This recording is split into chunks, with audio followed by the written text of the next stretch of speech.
not gonna edit this, bro. Straight up, I don't care if I cough. I don't care if I get robbed. I don't care if someone breaks in my window. I'm not editing this. This is raw. Okay, so this video is about like the start of Barrio Athletics, right? The starting of Barrio Athletics has been going on for like a year already. I think 6 to a year. And let's get it straight to it. So basically, I remember seeing the video of Raw Dog Run Club, you know, and they're a run club in Austin, Texas. And they were just running around, a couple boys, like a couple influencers, like Fonzian. I knew Noah Roulette, he was on there too. And they had a couple other guys, Tinyan and Darren Jake. They had other people, you know, and they blew up. They basically had a run club. Hundreds of people used to go to it, you know, and like they used to make videos, and it seemed really fun, you know. It was like something cool for the community. I'm like, man, that's okay, crazy. Like, imagine doing something like that, like in South Central LA. And I'm like, that's wild. But of course, at the moment, I didn't have no brand. I didn't have no nothing. I didn't have a flyer. I didn't have nothing. So I was like, you know what, I'm gonna start running myself in South Central LA. So I started making little videos of me running in South Central LA, Elysian Park. I used to do anywhere in LA, any classic spot, you know. Even when I used to go to Fontana to go visit my cousin, I used to make videos over there. Any opportunity I got, I made a running video. I'm like, dude, I'm doing it. And I got so into that world, into that fitness world, I even signed up to like 3 marathons. I signed up to the LA Marathon, to the San Francisco one, and the Long Beach. I did that last year, 2024. And I did all 3. I was looking crazy. And in doing all 3, I was just consistent about making these videos. I was disciplined. I don't care where I was, what I was doing. I'm like, I need to grow this. I first started a page called Chats Fitness, and if y'all remember that, y'all OGs for real. But then I was like, you know what, I already have a following in my personal in chats, because I used to do like my band. I used to be a lead singer for a band called the Ghetto Foods. I used to be selling burgers with my cousin in a burger business called Bumble Burgers. We used to do that. So I had like a little bit of a following going on. Not too big. I had like 2K followers, but I'm like, you know what? I'm just going to make that my main one. So I just started posting a lot of videos until one video blew up. It hit 1 million. It was me running in South Central LA. I think I had an NWA song, Eazy-E. And people loved it. People were like, oh my gosh, running in the hood, you're going to get shot, the gangs, blah, blah, blah. And one reason why the video did good was because it was never done before. You know, everyone was seeing like videos of running in amazing parks and amazing trees and beaches and amazing sceneries. But I think no one has seen a video like someone running in South Central LA, you know. People been running in South Central LA forever, you know, for whatever reason. But I guess this video edited and chopped how I did it, it just kind of was easier to consume, and people were like, oh, that's amazing, you know. So that's why I did good. And it's funny because it did good being myself. I was just running in South Central LA like normally. Like, I don't even care. I've been doing that since I was young, and people have been doing that. Every person in the track team in high school, they just be running in South Central LA. It's like nothing crazy. But people haven't seen that in the world. So I was like, I guess it did good, you know. And it was amazing to see that. And I remember as soon as that video did good, I had so many opportunities. I remember Pro Club sent me like a whole box. They're like, oh, like we mess with what you're doing, and this is a whole box. It had a bunch of Pro Club gear. And then I remember the homegirl Ruby, she hit me up. She's like, do you want to be in a fashion show? I was like, oh, of course, you know. And I did the fashion show. I invited my homie Ruben the Roach, and it was looking crazy. And it was an amazing time. And I remember even LA Galaxy hit me up. They're like, oh, we have a run club of our own. That'd be cool if you pulled up and just did your thing. And I was like, then I went with my cousin, and it was insane. The point is that I had opportunities left and right. People knew the value of it, you know. And before people knew the value of it, I knew the value myself, though, of course, you know. And I'm like, why are people responding so good to this, you know? What is so amazing about it? And that's when I thought, I'm like, there's a lot of brands that are going out, and I'm like, you know what? There's like Get a Rodeo, there's Brown and Proud. There's a lot of brands that are for the community, you know. And I'm missing a lot other brands. I know there's a lot of other, don't flag me in the comments because I don't know every brand in the top of my head, but there's a lot of brands that represent the community, you know. And I was like, that's super cool what they're doing, you know. And I always was inspired by those brands. I was like, oh, that's really cool, you know. And I had even bought shirts from them, you know. Like I bought a shirt from Paisa Boys, and I'm like, that's cool how they represent like people that look like me, people they're like, I recognize the places they're in. But no one was doing it for fitness, you know. No one was doing it with athletics. And it's interesting because I did track for 4 years, and I made a lot of amazing friends. And I think it taught me so much discipline and so much hard work that I translated into my academic life. And I think it was a really big reason why I was a good student and I went to UCLA, you know. I'm no gangbanger. I'm not, no, oh, I'm from the hood, you know. I'm not that person, bro. I'm a nerd fool that got 4.0 GPA, and I just went to school, you know. But I wouldn't be myself if it wasn't for my community, if it wasn't for South Central, if it wasn't for my parents immigrating from Guatemala in the late 80s, blah, blah, that's a whole nother story. I wouldn't be me without them, you know. So I was like, there's no brand that's doing this. So I started Barrio Athletics. It started with one shirt. I was actually sitting at my desk, I remember, when I got the idea. And at first, it wasn't Barrio Athletics, it was Chamaco Sport. And if y'all have that shirt, y'all remember the Chamaco Sport shirt, bro, from the first photo shoot? Y'all the OGs, bro. But first, before it was Barrio Athletics, it was Chamaco Sport. And until I was like, you know, Barrio Athletics had a better ring to it. So then I changed the name. No, whatever. So I did the first photo shoot with my homie Slick Cat Drew with the Slay Cat Foo, you know. And then we easily did a photo shoot in South Central A in the classic. Damn, that was a crack in the voice like never ever seen before. But yeah, I did a first photo shoot with my homie Slick Cat Drew, and it went amazing. It was Kimberly, my sister, it was my other older sister, and my cousin. He was just taking photographs, and me, of course, I was the model, with the shirt I had done. That had printed in LA, and those who did me wrong, bro. I had an argument with a print shop in downtown LA. I was so mad because they were not communicative. They said they didn't even send me the photo of the shirt to be like, okay, we could print all of these. They didn't even do that. They just printed them. And they had promised me like, oh, we're gonna send you a photo to see if they're good, and then we could print all of them. But no, they didn't send me nothing. And they're like, oh, it's ready for pickup. I'm like, wait, what? And I went to go pick them up. I had a whole argument. It was nasty, and I ended up just getting the shirts, you know. And that goes to show you, you're gonna have a lot of failures. If you're gonna start a brand, you're gonna have a lot of failures, and you're gonna have the L's, but the L's make you stronger.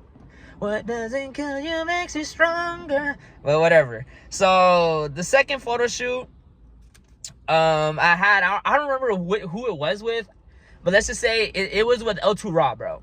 And I remember I had a homegirl that went to high school, and then it was weird because she started doing videos of running in South Central LA too. And I'm like, what? Like, that's looking crazy. Like, she went to school with me. I'm like, that's looking crazy. I'm like, so I hit her up. I'm like, you're down to model for the brand. This is when the brand was like at 200 followers. Nothing. It was like nothing.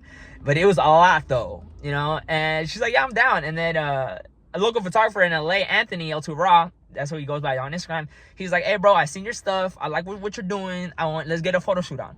And bro, we had that photo shoot, and the homie was real. I had no money. I still have no money, straight up, bro. But the homie was like, hey bro, like, I'll do it for free, bro. And I'm like, that's looking crazy. And then that meant a lot to me in the beginning, like Anthony doing that. And I remember I helped him with a little bit of money, but it was low-key nothing, you know. But he was super generous, and he shot amazing photos. He even did like a video, and I'm like, that's amazing. We posted it and it did good, you know. And I had a second photo shoot with the homegirl Itzo, and she goes by Smile Now Crying Ever on Instagram, and she's like, oh, I like what your brand is doing. And she hit me up, and we took a few photos in South Central LA, and that was amazing, you know. So what I'm trying to say is that a lot of opportunities started coming, but it didn't. So basically, I ran out of storage, so I had to delete old stuff. So goodbye to all the memories. I deleted all my videos. So I deleted all my videos for this video. It's looking crazy. So y'all better finish it. So exactly. So basically, the homie girl, Itzo, like I told you, she finished the video and the photos, and it was amazing. But what I'm trying to say is that this wouldn't be happening possible without the work that I put in, you know, without I being disciplined, without being consistent, you know. A lot of people want to start brands, but they're not consistent. They don't they're not disciplined. They don't do it every day. You got to be so passionate and believe it in yourself. You got to believe in yourself and not expect everyone else to believe in you. It don't matter if your mom or your dad or your girlfriend or your boyfriend or whatever, whoever in your circle believes in you. No one has to believe in something so much as you do. You know, if you don't believe it, then nobody is. You know, if you're trying to like hire a model or hire a photographer about a vision and you're yourself are not sold in it, if you don't believe in yourself, no one's going to believe in you. You know, confident attracts confidence. Straight up. And whatnot. So basically, the homegirl also did her thing, and I remember I needed a website because I'm like, you know, I need to drop these shirts. I think there's something cool. I want to like let people have a taste of it, you know. That'd be dope. And it's crazy. The website creation is crazy. And Raphael created the website, you know. And how the website was created was, I was at the gym one time, and then a homie kept looking at me, and I'm like, why is this fool looking at me? And then he came up to me, he's like, oh, are you the guy from TikTok? And I'm like, oh yeah, bro, like that's crazy. Like, you saw the videos? He's like, yeah, I did. He's like, I like what you're doing, you know. And he's like, oh, whenever you need a website, like hit me up, I do websites. And I'm like, okay, cool, you know. But that was like the beginning. I didn't even have a brand then. He just said that he makes websites. I'm like, okay, cool. And then I made the brand, and then I was going to Dunkin' Donuts. I was going to Ruby's fashion show, bro. And I was like, bro, I need my coffee. My homie said he wanted a coffee, so I'm going to a coffee shop. Dunkin' Donuts. Bro, Dunkin' Donuts was a $6 meal deal. Bro, that's another video. Well, whatever. So basically, I went to Dunkin' Donuts. Turns out the homie works there. And I was like, what? That's looking crazy. And then he's like, oh, bro, like, on the house, bro. Like, don't share this, bro. I don't want the homie getting fired, bro. But he's like, on the house. And I was like, no problem. And then he's like, I make websites, though. And then I'm like, wow, that's crazy. And then obviously then when I wanted to make a website, I hit the homie up. We went to Cafe Calle, and we just did our thing, man. He's an amazing website designer. He's so disciplined. He's so consistent. Like, if you need someone to design a website, hit the homie Rafa, bro. Rafael. And I remember after the website, I made a drop, and I kept being consistent about like posting every day on TikTok and on Instagram. And then the homie Luis from Torta Movie hits me up, which is a torta. They sell tortas in South Central LA in their cart, like, and he hit me up. And then he's like, oh, I saw that, what you're doing, you know. And I remember when I was really consistent in my personal page on Chats 5, I used to post like what I ate throughout the week. And I remember I posted the torta thing one time, and I tagged them. And I think that's the first time they kind of knew about me. And so basically he's like, hey, bro, like, it would be cool if we did a run me. And I'm like, bro, that's cool. I've been thinking about that, you know. And then he's like, why don't we collaborate on the first one? And we basically bit the flyer, we did the route, we did everything, and we hosted it. But when I hosted it, I'm like, you know what, I need to stand out, like, from other run clubs or whatever. Like, and a lot of the big inspiration came from Broad Dog Run Club, you know, because I remember they did their run clubs, but it wasn't a run club. It was honestly a party, you know. It was like there was music, it was the energy that they gave out. They gave out free shirts, they gave out so much, you know. And it just reminded me of the tenet, like, the more you give, the more you receive. Real. And I'm like, you know what, I printed some shirts. I'm like, I'm giving away shirts for the first people that come. And then after, we're gonna have free contests for everybody, and then we could go to Tortas and get some tortas. And it's crazy because that day it rained so hard at the end of the run. 40 people came out. I think 150 people RVSP'd, but 40 people came out, or 40 to 50 people, and it was amazing. I love y'all, bro. Straight up, we love y'all so much. And then they all pulled up. My mom was handing out the conchas, and then we just all scurried like cockroaches at the end. And we're like, bro, that went good the first time. Let's make it a second time. We make it the second time. We did a better flyer that was kind of inspired by like the Banda flyers in South Central LA. So we did one of those flyers, and we posted on Instagram. We made a promotional video, and 150 people RVSP'd, and 150 people actually came to the run. I was like, no, this is so much people, bro. And I had bought it like a new JBL speaker. I had bought it like a megaphone because I'm like, bro, we need people to hear, because I want people to understand what the directions are, where we're gonna turn, what the run route is, and where to stretch and whatnot. And bro, that was so amazing. You know, Tara filmed everything, and I posted some of the videos, and then one video blew up again. Like, goddamn, I spit so hard right there, like 150K or something. And it was an amazing experience, and we're like, we gotta run it again. And welcome to today. You know, we did the homie Chepe, he shot a short film for me a while back for the brand, and he's like, hey bro, like I saw a flyer, like I could make the next flyer if you want. And I'm like, okay, cool, make it. And then he made it, and it came out amazing, you know, again, like a banda flyer.